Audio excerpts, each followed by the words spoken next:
everyone. So this video is going to be covering the respiratory system, and I am just doing part 1. I'm pretty sure Natalie is doing part 2, so after you watch this video you should go over and watch hers. And first we're going to be covering anatomy. I'm just going to do like a very quick version just because there is so much in Chris's PowerPoint and in the book that I wanted to really condense it so that you guys can get the main information in a short amount of time, and this video wouldn't be 30 minutes long. So first we're going to cover gross anatomy, and the first part of the respiratory system is the upper respiratory tract, and that includes the nose and the pharynx and the larynx. The pharynx has 3 different sections: the nasopharynx, the oropharynx, and the laryngopharynx. And then we get down into the lower respiratory system, which includes the trachea, the left and right bronchi, the bronchioles, and the alveoli. And of course the lungs as well is in that lower section. The lower section is where the gas exchange does occur. And so I think it's easier to kind of look at a picture, but here are the words to go along with it. So if it's a little bit easier for you to see it this way, I have this as well, and it also gets into a little bit more detail of the function of each part of these. So you guys were kind of able to see where they were, and now you can kind of see a little bit more of their purpose. So the nose warms the air. It also filters it. It does that a little bit with the little hairs in your nose and of course the mucous membranes. It also moistens the air to make gas exchange a little bit easier. And the moistens part of it is also done with the mucous membrane, and the structure of the nose helps mix the air as well and chemically examine the air for pollutants and other things like that. Next up is the pharynx, and this is the part that is used for both respiration and digestion, and so it's kind of that tube that's a little bit shared, and we already talked about the 3 different sections of it. However, it also can be used for speech, so based on the anatomy of your pharynx, it can change the way your voice sounds. However, the main producer of speech, aka the voice box, is the larynx, and the larynx also protects the airway from getting liquids or food in it, and that little piece we've talked about in the respiratory system and in the digestive system, and that is the epiglottis. Of course, the epiglottis doesn't work 100% of the time.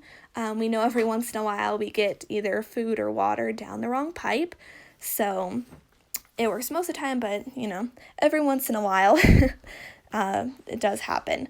So going on to the lower respiratory system and kind of continuing our journey through this respiratory system, it starts out with the trachea, which the main function of that is just to provide structure and support for the lungs. And so it has those C-shaped cartilage rings so that the trachea does not collapse, because if it collapsed every time we tried breathing, we wouldn't be able to breathe. And so that keeps that tube open for us. And then the bronchi, there's kind of 3 different sections: the primary, secondary, and tertiary. And the way that I kind of think of the bronchi is like the primary is like a major road, like I-25 or something like that. And then the secondary is like a little bit of a smaller road. And then tertiary is like even a little bit smaller. So it's just kind of making its way down into the alveoli for gas exchange. So those little tubes are just getting smaller and smaller. And then next up comes the bronchioles, which there are 2 different types.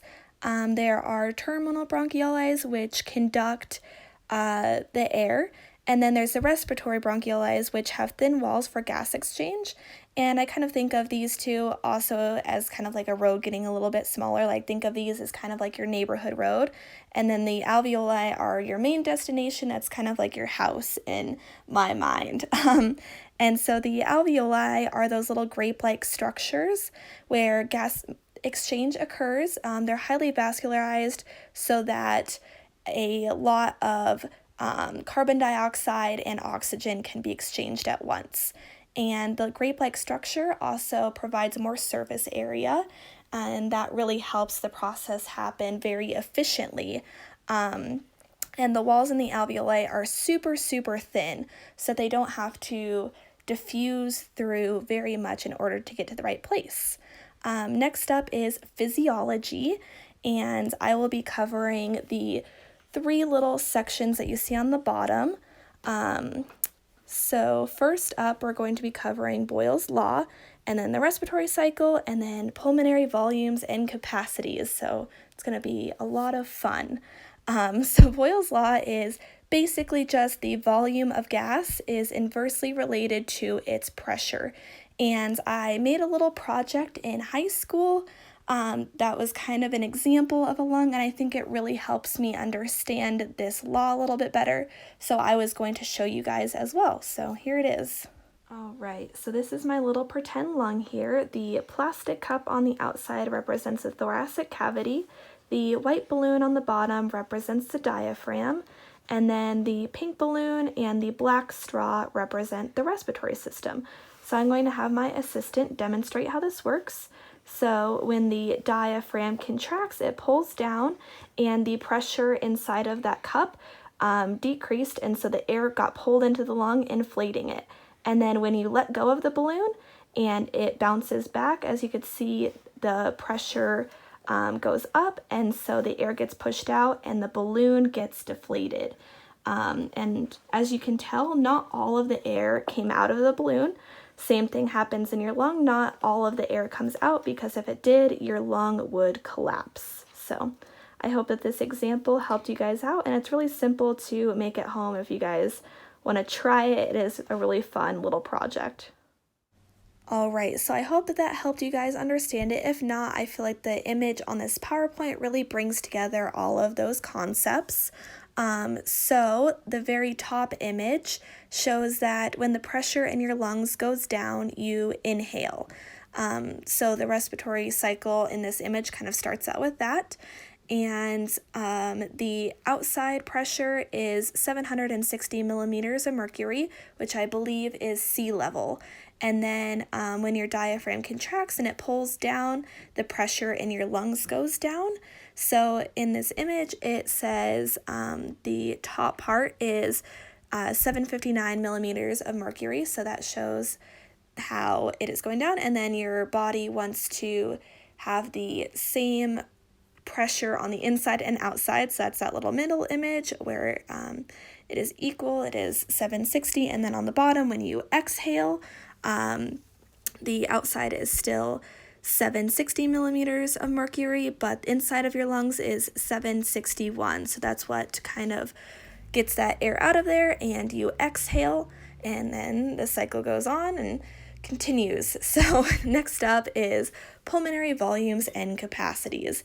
So pulmonary volume refers to the volume you're either pulling in or pushing out of your lungs, whereas pulmonary capacity is how much air you can put into your lungs, if that makes sense, like the absolute most.